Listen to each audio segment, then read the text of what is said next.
Queria convidar os irmãos para meditarmos um pouquinho na palavra de Deus agora. É um texto bastante conhecido, é uma história bastante conhecida, talvez uma das mais conhecidas. E, por favor, eu queria convidar vocês a não terem expectativas, tá? Às vezes a gente pega um texto assim, que a gente já ouviu diferentes pessoas pregarem, e a gente às vezes cria expectativas, a gente acha que a pregação vai seguir uma certa linha. Queria pedir que todos os irmãos prestassem bem atenção na mensagem dessa noite.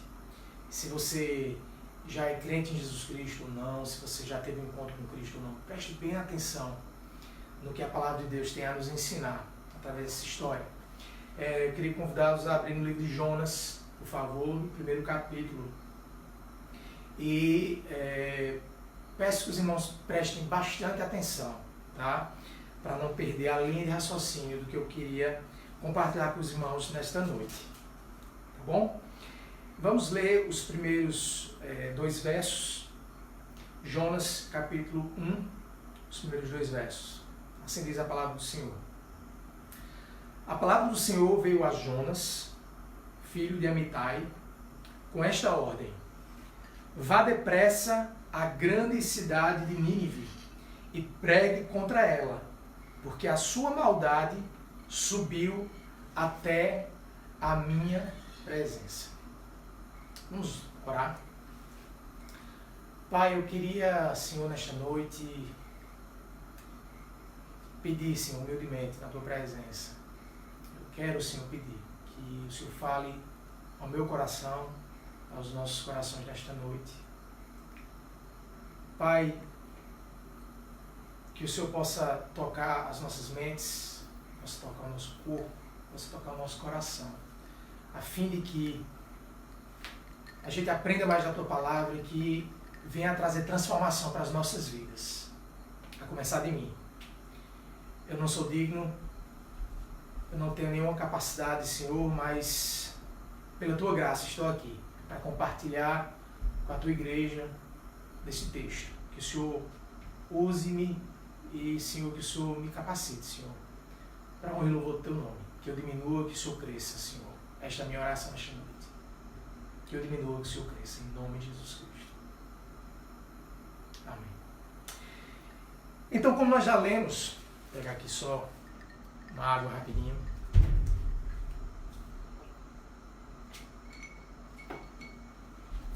Obrigado, Luísa. Como nós já lemos, Jonas, profeta do Senhor, recebeu então uma ordem muito expressa, muito clara. Deus falou para Jonas ir até a cidade de Nínive para pregar contra ela. Porque Deus estava para julgar aquela cidade, estava para julgar aquele povo, porque a sua maldade subiu até a sua presença, como nós lemos no 2º verso. Normalmente, quando nós olhamos nas Escrituras, quando Deus levanta profetas para desempenhar uma determinada tarefa, às vezes nós vemos o profeta levantando alguma indagação ou até questionando o seu preparo, a sua habilidade para fazer tal função, mas em geral a gente vê o profeta obedecendo a Deus, obedecendo ao Senhor em realizar aquela função. No entanto, a gente vê aqui uma situação completamente diferente. A gente vê o profeta Jonas fugindo da presença do Senhor e fugindo dessa função, como nós lemos a partir do verso 3. Acompanhe comigo a história, por favor. Então, no verso 3 diz assim: mas Jonas fugiu da presença do Senhor, dirigindo-se para Tarsis. Desceu à cidade de Jope, onde encontrou um navio que se destinava àquele porto. Depois de pagar a passagem, embarcou para Tarsis para fugir do Senhor. Então, Jonas decide fugir, o que é bastante estranho, a começar do fato de que ele sendo profeta, e como eu já falei, profetas geralmente eles obedecem à vontade de Deus, eles vão em frente com aquilo que o Senhor deseja que faça. Estranho também pelo fato de que lá em Nínive, na Síria, o povo assírio era um povo muito cruel, era um povo que tinha sede de sangue, era um povo que inclusive se levantava muito contra os judeus, contra a nação de Israel, e trazia muito sofrimento. Então, Jonas, você esperaria que Jonas, sendo hebreu, ele pularia para essa oportunidade de pregar contra este povo, de pregar a destruição desse povo, que ele pularia, ele teria até motivações para fazê-lo, mas é muito pelo contrário. O Jonas decide fugir da presença do Senhor. E não foi uma fuga qualquer. Ele decide ir para Tarsis. E não se tem, pelo meu conhecimento, uma definição, uma certeza de exatamente onde era Tarsis, mas acredita-se que era uma cidade portuária na Espanha. Então, do ponto de vista do povo naquela região onde Jonas se encontrava, Tarsis era literalmente no fim do mundo, na expressão que a gente muitas vezes usa. Era literalmente nos confins da terra. Então Tarsis decidiu fugir, e realmente fugir para longe, acreditando ele que poderia fugir da presença de Deus e da sua vontade. Para vocês terem uma ideia, uma viagem mercante lá de Israel até Tarsis, ida e volta, levava em torno de 3 anos, naquela época, claro. Então, era assim, algo que Jonas realmente desejava fugir e algo que, de fato, deve ter sido muito custoso para ele. Porque diz aqui na palavra de Deus que ele, pagando sua passagem, então embarcou naquele navio. Então não era uma viagem qualquer, era uma viagem que deve ter custado talvez tudo que Jonas tinha.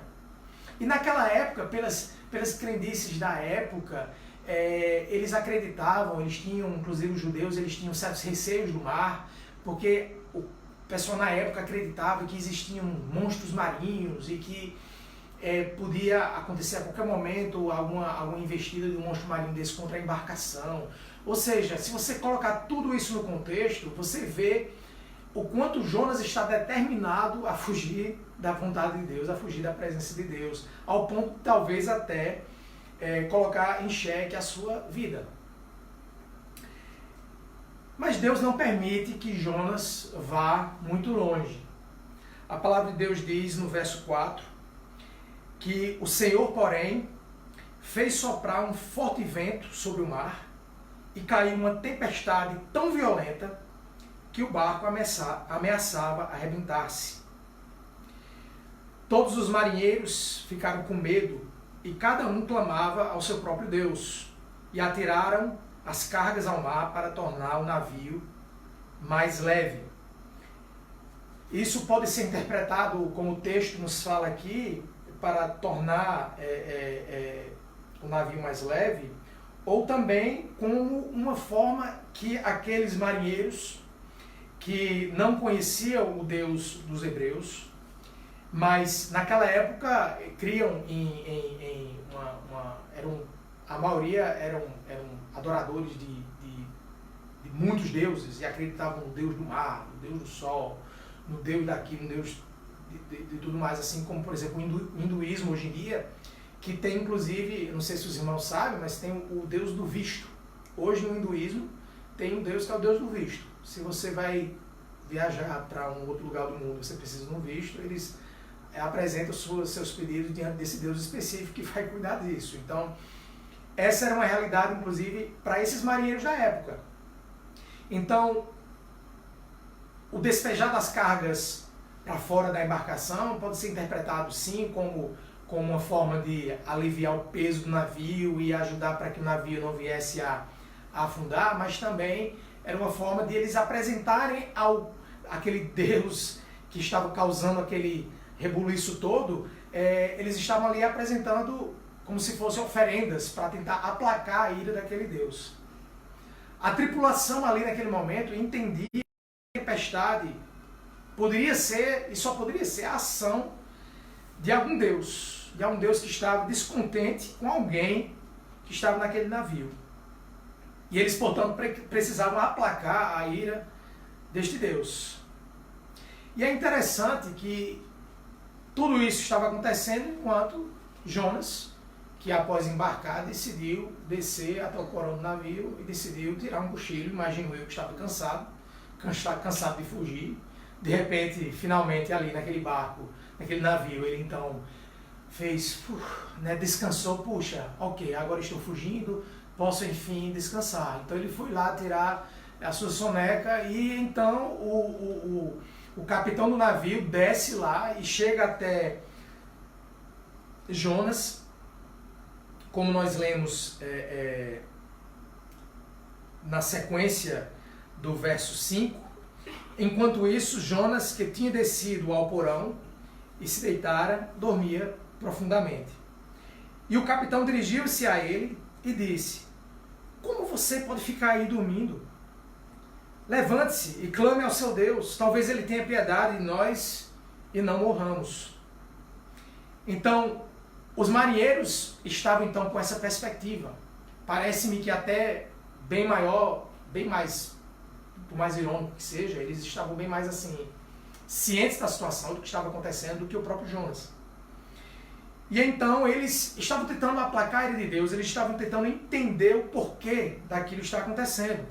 E então eles decidem, como no verso 7, acompanha comigo, eles decidem lançar sortes, diz o texto. Então os marinheiros combinaram entre si, vamos lançar sortes para descobrir quem é o responsável por esta desgraça que se abateu sobre nós. Lançaram sortes e a sorte caiu sobre Jonas. Eles então queriam entender o que estava acontecendo, então lançaram sortes. Então, né, você pode interpretar como lançar um dado e de alguma forma tentaram, mediante isso, descobrir o que quem era exatamente que estava causando aquele descontentamento de Deus, causando aquela situação. E o texto nos diz que lançaram sortes e a sorte caiu sobre Jonas. E por isso, então, lhe perguntaram, verso 8, diga-nos, quem é o responsável por esta calamidade? Qual é a sua profissão? De onde você vem? Qual é a sua terra? A que povo você pertence?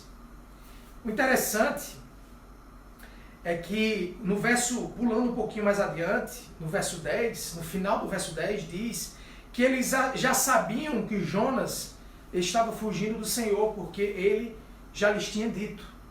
Mas até então, até este momento, eles de repente pouco se importavam. Ok, você está fugindo do Senhor, mas isso de repente pouco nos interessa. Mas agora com certeza interessavam a eles, diante da situação que eles estavam vivendo. Então eles indagam a Jonas, diga quem você é, quem é o responsável por isso que nós estamos passando, o que é que você faz, de que povo você é? E no verso 9, Jonas responde, eu sou o hebreu, adorador do Senhor, o Deus dos céus, que fez o mar e a terra. Eu acho bem assim interessante, né? Que Jonas, que é adorador do Senhor, o Deus dos céus, que fez o mar e a terra, decide fugir da presença do Senhor de navio, pelo mar, né? Talvez ele não pensou esse plano bem direitinho, né? Então os homens ficaram apavorados, no verso 10. Os homens ficaram apavorados e perguntaram, o que foi então que você fez para ter causado esta ira do Senhor? E então, no verso 11 seguindo, visto que o mar estava cada vez mais agitado, eles lhe perguntaram, o que devemos fazer com você para que o mar se acalme? Eles não têm conhecimento, esses marinheiros eles não têm conhecimento do Deus dos hebreus. Então eles não sabem exatamente o que fazer para aplacar a sua ira. Então eles perguntam a Jonas por direção, eles querem alguma direção de Jonas sobre o que fazer naquele momento. Neste momento, quando Jonas responde que ele é o adorador deste Deus, o Deus dos hebreus que fez a terra, que fez o mar, que fez todas as coisas, eles então perguntando o que foi que você fez, e eles então passam a entender que tendo jogado as cargas ao mar, na verdade, a grande carga, o grande peso que estava causando aquela situação toda, na verdade, era Jonas. E eles então, Jonas tendo respondido, né, visto que o mar estava cada vez mais agitado, eles lhe perguntaram o que devemos fazer. Jonas então responde no verso 12: peguem-me e joguem-me ao mar, e ele se acalmará, pois eu sei que é por minha causa que esta violenta tempestade caiu sobre vocês. Jonas então responde que a solução é pegá-lo e jogá-lo fora da embarcação, porque isso aí então aplacaria, acalmaria a ira de Deus. Mas no verso 13 diz que mesmo assim os membros da tripulação decidiram ainda tentar um plano B. No verso 13 diz: ao invés disso, os homens se esforçaram ao máximo para remar de volta à terra. Mas não conseguiram porque o mar tinha ficado ainda mais violento. Eles se esforçaram ao máximo para que não precisassem jogar Jonas fora da embarcação, mas esse plano B não funcionou. Não houve outra alternativa a não ser lançar Jonas para fora do navio. E por que é que os marinheiros eles estavam tentando de todas as formas não lançar Jonas fora? O verso 14 nos diz: eles clamaram ao Senhor: Senhor, nós suplicamos, não nos deixes morrer por tirarmos a vida deste homem. Não caia sobre nós a culpa de matar um inocente, porque tu, ó Senhor, fizeste o que desejavas. Está claro, evidente, que os marinheiros temiam que, lançando Jonas para fora do navio, portanto causando a morte de Jonas, a ira de Deus cairia sobre eles. Então eles tentaram de todas as formas evitar ter que jogar Jonas, mas o texto nos diz no verso 13 que o mar ficou ainda mais revolto e, portanto, eles clamaram ao Senhor pedindo que não caísse sobre eles a culpa de ter que jogar Jonas. E em seguida, verso 15, pegaram Jonas e o lançaram ao mar enfurecido, e este se aquietou. Já imaginou? A tempestade, o vento, a chuva, relâmpagos, trovões, e de repente, ao lançar de Jonas para fora do navio, veio a calmaria. O sol saiu novamente, o mar se acalmou, o vento cessou e tudo se fez calmo novamente. Que situação, né? O poder de Deus no seu controle sobre o mar. E diz então que os homens, ao verem isso, no verso 16, adoraram o Senhor com temor, oferecendo-lhe sacrifícios e fazendo-lhe votos. Mais uma vez, é uma ironia muito grande que estes homens fizeram o que Jonas não fez. Eles temeram a Deus, eles ofereceram sacrifícios ao Senhor, fazendo-lhe votos. Tudo isso que Jonas havia falhado em não fazer. Eu não sei quanto a vocês, mas lendo esse texto e meditando sobre essa história, eu me identifico com Jonas. Eu me identifico com ele. Em muitos momentos da minha vida, eu senti Deus querendo que eu fizesse algo, ou que eu parasse de fazer algo, ou que eu acreditasse em algo, ou que parasse de acreditar em algo. E eu não queria fazer a vontade de Deus, e eu fugia. Algumas vezes eu simplesmente não gostava do que Deus estava me direcionando.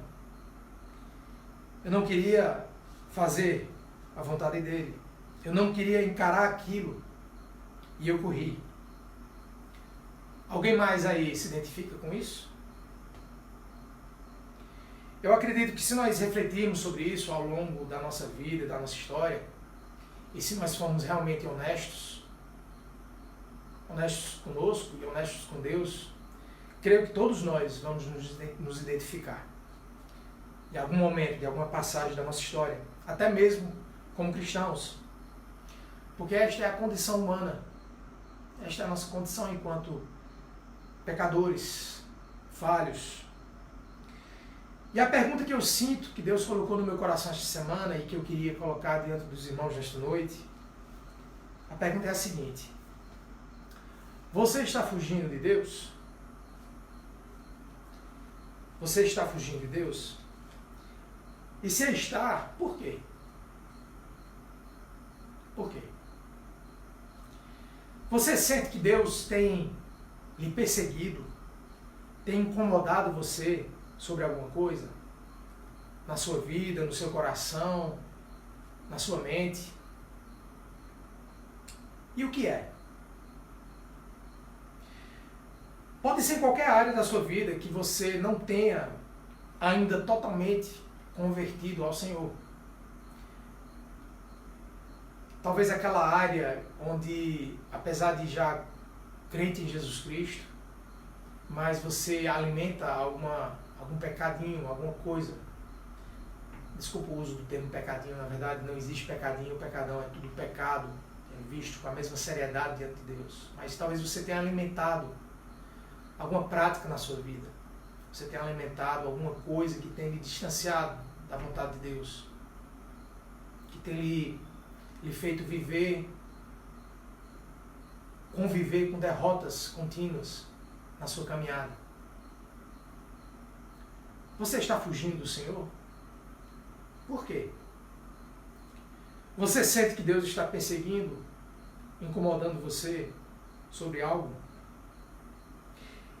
E eu gostaria nesse momento, se você puder pegar a sua caneta, pegar o seu bloco de notas, o seu papel, aí eu queria dar um minutinho para você, enquanto Luísa toca aqui alguma música instrumental para a nossa reflexão nesse momento.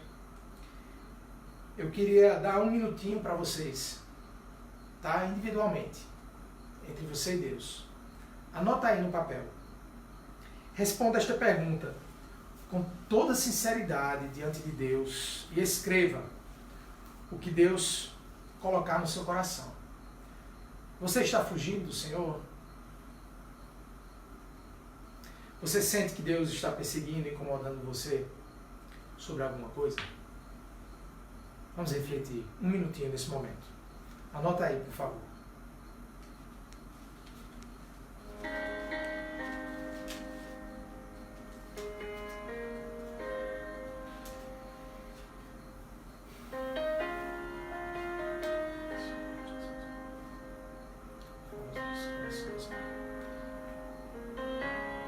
Traz uma semente, Senhor, que nós temos faltado com Deus. Traz uma semente, Senhor. Aquilo que nós estamos alimentando na nossa vida que tem, Senhor, distanciado de Ti, Pai. Em nome de Jesus Cristo.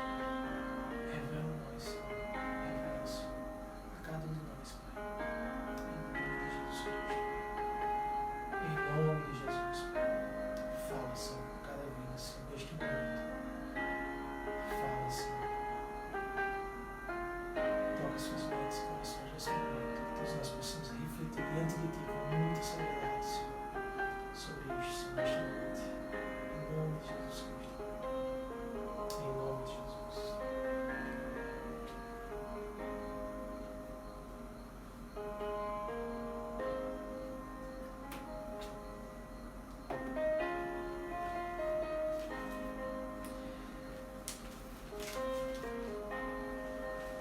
Glória a Deus. Pode deixar baixinho. Ao refletirmos sobre isso, eu queria muito poder dar mais tempo para todos nós refletirmos, mas eu queria encorajá-los a, no decorrer desta semana, nós continuarmos refletindo nisso. Que não seja só esse minutinho agora juntos, mas que você possa, ao decorrer dessa semana, colocar diante de Deus, refletir diante dele com seriedade sobre isso. E ao refletirmos sobre isso, a pergunta que vem à minha mente é a seguinte: o que vai ser necessário acontecer para nós pararmos de fugir? O que vai ser necessário acontecer? Em geral, nós sabemos que nós vamos até Jesus voltar, até o Senhor nos chamar, nós vamos viver esse conflito. Nós vamos viver esse conflito entre a carne e o espírito. Mas, neste momento, nesta área específica que Deus colocou no seu coração e que você anotou aí, no seu bloco de notas, você anotou no seu papel. O que vai ser necessário acontecer para pararmos de fugir de Deus? Nesse ponto específico que você anotou.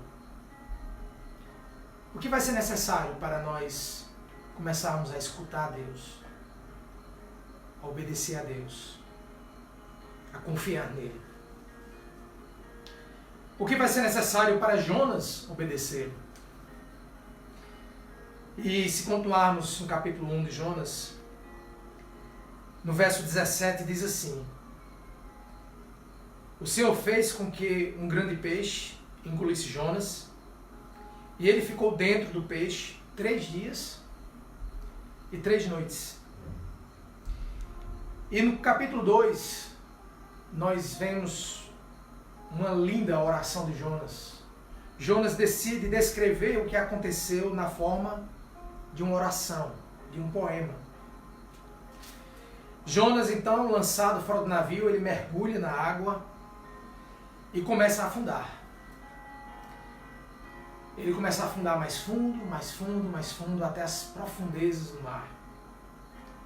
Jonas está se afogando. E ele está ciente disso. Jonas está morrendo. É interessante notar que na oração ele não menciona ter sido engolido pelo grande peixe, o que sugere que provavelmente Jonas tenha perdido a consciência. E já com a consciência perdida, ele foi então engolido pelo grande peixe que Deus ordenou. Ele então acorda, tornando a consciência. E onde Jonas se encontra? Jonas descreve no capítulo 2,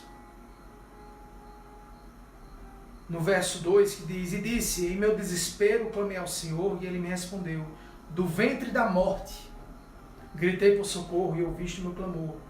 Ele descreveu que estava no ventre da morte. Algumas traduções diz que ele estava no ventre do Sheol, que os judeus entendiam que o Sheol era o lugar dos mortos, era o lugar nas profundezas da terra onde os mortos iam. Jonas deveria entender que ele já estava lá ou estava muito perto do Sheol, num lugar onde as trancas o aprisionaram para sempre. Como ele cita no verso 6 do capítulo 2, afundei até chegar aos fundamentos dos montes, a terra embaixo, cujas trancas me aprisionaram para sempre. E naquele lugar, naquele contexto, depois os irmãos podem ler essa oração inteira, que é muito linda. É neste contexto, neste lugar, que Jonas finalmente clama pelo Senhor, como nós lemos no capítulo 2, verso 7, que diz assim: quando a minha vida já se apagava, eu me lembrei de ti, Senhor, e a minha oração subiu a ti, ao teu santo templo. Finalmente, já era tempo de finalmente Jonas se voltar para Deus. Puxa vida, Jonas era muito consciente da misericórdia de Deus, Deus ser um Deus de amor e de misericórdia. Depois os irmãos podem ler no verso 4, que é justamente por isso, é justamente por saber dessa misericórdia de Deus ser um Deus de graça e de misericórdia, que é alguém que, quando nós nos voltamos a Ele, que nós nos prostramos diante dEle arrependidos, Ele é um Deus que nos perdoa. É justamente esse fato que motivou Jonas a fugir desse plano de Deus, porque Jonas não queria que os assírios a quem ele ia pregar, a quem ele ia falar, ele não queria que Deus tivesse graça e misericórdia deles. É justamente esse conhecimento que Jonas tinha de Deus, da sua natureza, que o fez fugir da presença dele. E olha que incrível, só agora ele finalmente então clama ao Senhor, porque ele não clamou mais cedo. Eu não sei vocês, mas eu já teria clamado lá do navio mesmo, quando a tempestade estava destruindo o navio. ao ser lançado na água, eu não tenho certeza que no primeiro mergulho eu já me derramaria, já clamaria a ele, mas Jonas, ele estava ainda fixo naquele plano de fugir da vontade de Deus. E só agora, nesse contexto de total aflição, é que ele volta-se para Deus e clama a ele. Não é tão estranho perceber essa relutância de Jonas, dele clamar pelo Senhor. Porque afinal de contas, quando nós estamos fugindo de Deus, nós não queremos nos achegar a Ele. Não é verdade? Quando nós estamos fugindo de Deus, nós não queremos ler a Bíblia. Nós não queremos orar, nós não queremos ir à igreja, nós não queremos nos reunir, nós não queremos ouvir de Deus. Porque afinal de contas, se nós orarmos, Ele pode falar conosco. Se nós lermos a Bíblia, Ele pode falar conosco. Se nós tivermos comunhão com os irmãos, algum irmão pode falar de Deus para mim, Ele pode falar comigo. E se você está se perguntando nesta noite, puxa, será que eu tenho fugido de Deus? Aqui está uma outra pergunta para você, que talvez lhe ajude a chegar a uma conclusão, a um diagnóstico de onde você se encontra hoje. Como está a sua vida de oração? Como está a sua vida de leitura da palavra de Deus? Porque se você não está animado, se você não está empenhado com estas coisas, pode ser que lá no seu íntimo você esteja fugindo de Deus. Finalmente, Jonas se entregou e pediu a Deus para salvá-lo. E Deus salvou. Nós lemos que Jonas, no finalzinho do capítulo 2, ele faz promessas ao Senhor. A partir do verso 7, como nós estávamos lendo, diz assim: quando a minha vida já se apagava, eu me lembrei de ti, Senhor, e a minha oração subiu a ti, ao teu santo templo. Aqueles que acreditam em ídolos inúteis desprezam a misericórdia. Mas eu, com um cântico de gratidão, oferecerei sacrifício a ti. O que eu prometi, cumprirei totalmente. A salvação vem do Senhor. Olha, no verso 8, ele dá um aviso àqueles que acreditam em outras coisas, em ídolos inúteis. Aqueles que acreditam, pode ser o ídolo, pode ser o seu time de futebol, o seu dinheiro, as suas posses. Aquilo que esse momento de pandemia tem nos mostrado que é tão secundário na nossa vida. O que Jonas está alertando para eu e você nesta noite, que aqueles que acreditam em ídolos inúteis, que passam, desprezam a misericórdia. E no final do verso 9 diz: a salvação vem do Senhor. E o Senhor, verso 10, deu ordens ao peixe. O Senhor deu ordens ao peixe. E ele vomitou Jonas em terra firme. A história inteira que nós estamos lendo e meditando nesta noite, ela culmina neste ponto. Veja Jonas e veja todos nós, eu, você, Luísa, e todos vocês que estamos acompanhando. Veja, o vento escuta e obedece ao Senhor. O mar escuta e obedece ao Senhor. Os marinheiros que, mesmo não tendo o conhecimento do Deus de Israel, escuta e obedece ao Senhor. Esse animal marinho gigante escuta e obedece ao Senhor. Ele engole Jonas, ele não devora Jonas, e ele finalmente cospe, vomita Jonas. Jonas, afinal de contas, e você? E eu? E você, nesta noite? O que será necessário acontecer para você parar de fugir? O que vai ser necessário acontecer para você me ouvir, Jonas? A confiar em mim, Jonas? E a me obedecer, Jonas? E esta é a mesma pergunta para todos nós nesta noite. E por que esperar? Por que esperar até que o seu navio esteja despedaçando? Por que esperar até que você esteja prestes, ou talvez até já tenha sido engolido por um peixe gigante? Essa metáfora, claro, aplicada a qualquer coisa que esteja hoje lhe oprimindo, esteja lhe causando sofrimento. Por que esperar até isso acontecer? Para que esperar você se encontrar nas profundezas do oceano, perdido, para só então clamar ao Senhor? Vamos aprender, meus irmãos, com o exemplo de Jonas nessa noite. E para você que ainda não conhece a Cristo, você que tem vivido para si mesmo, você tem buscado em ídolos que este mundo tem a oferecer, tem buscado no dinheiro, no sexo, nos prazeres da vida, você tem buscado nisso satisfação, alegria. E talvez na sua vida hoje você já tenha evidência suficiente. Deus tem incomodado você já há algum tempo. Deus tem falado para você. E talvez você já tenha razões suficientes para hoje entregar a sua vida a Jesus. Dizer, eu quero ter a minha vida transformada. Mas talvez você não tenha feito isso ainda porque você não está disposto ou disposta a abdicar de alguma coisa.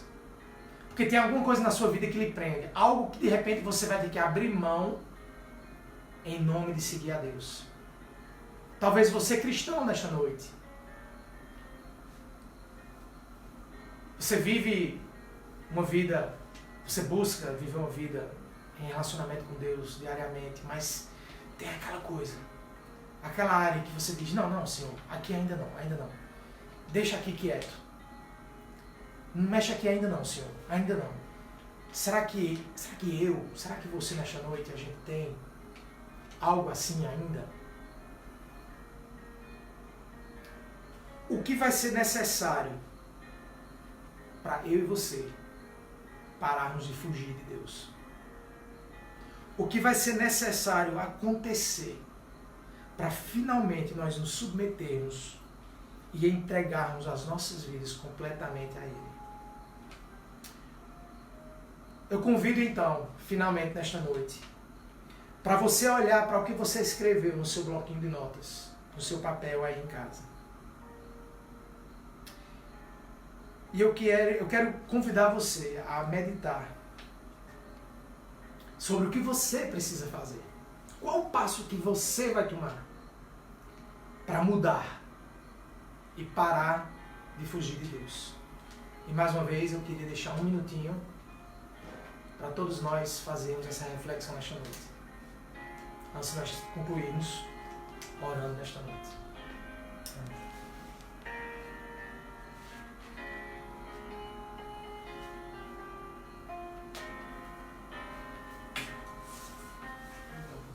Aumentar um pouquinho.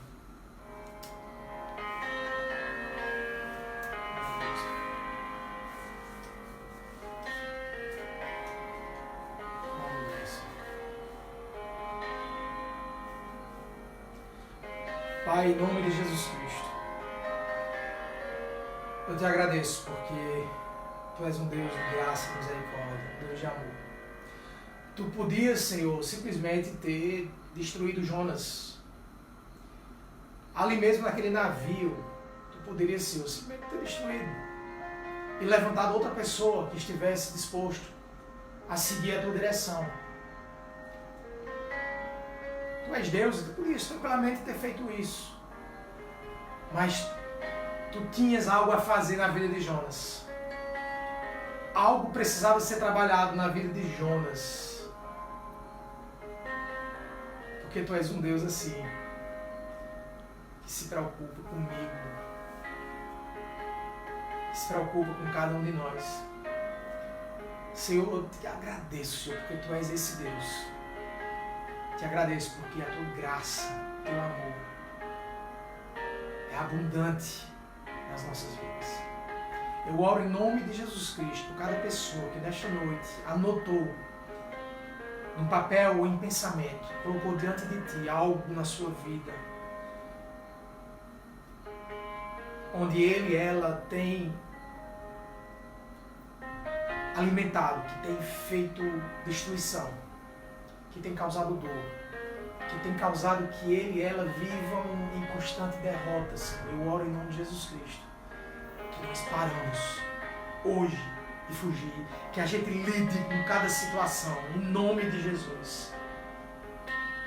Que a gente pare a partir de hoje, que a gente busque com a Tua ajuda, mudança, para que nós possamos viver mais e mais na Tua presença, que possamos realmente parecermos cada vez mais contigo. Obrigado pela Tua graça e pela Tua misericórdia que se renova nas nossas vidas, dia após dia. Eu oro, Senhor, pela Tua bênção sobre cada um em casa e sobre cada um aqui no meu lar. Que o Senhor nos abençoe, que fale aos nossos corações e possamos continuar refletindo sobre isso. E possamos ter transformação de vida.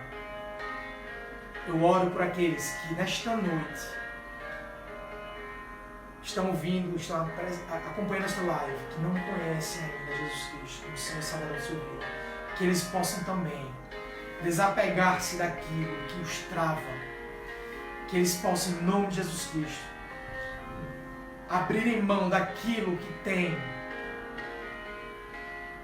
parado, que tem travado cada um deles de tomar aquele último passo e dizer: eu quero seguir esse Jesus. Eu quero ter a minha vida transformada, eu não quero ser mais o mesmo. Eu oro por cada um deles. E se eles estiverem nesse momento orando, entregando os seus vidas ao Senhor, que o Senhor possa abençoá-los, transformar suas vidas, fazer neles morada, e possam ser, Senhor, transformados dia após dia, glória em glória. Que o Senhor possa usar-nos e capacitar-nos a trazer mais de Cristo para cada uma delas. Que todos nós possamos caminhar em humildade na Tua presença, reconhecendo que precisamos cada dia mais de Ti, da graça, da misericórdia e do perdão do Senhor. Em nome de Jesus Cristo que nós oramos e agradecemos. Amém. Aleluia. Glória a Deus, glória a Deus. Vamos louvar o Senhor.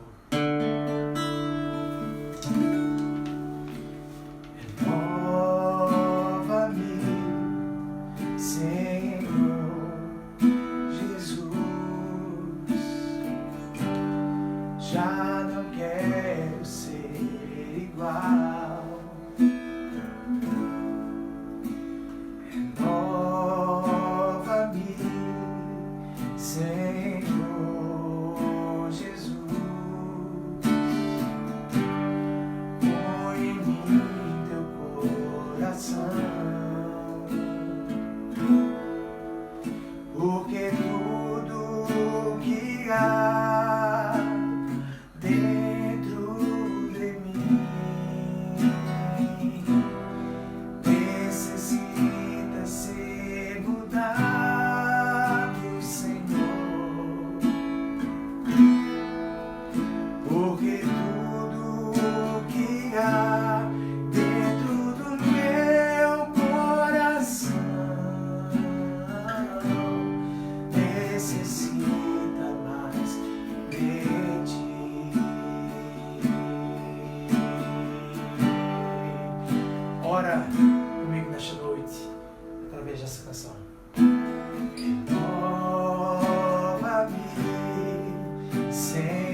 Senhor,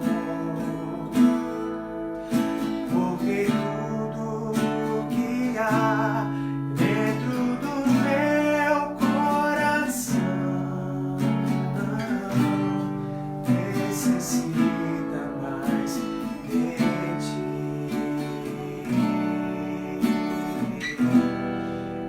necessita mais de ti, necessita mais de ti.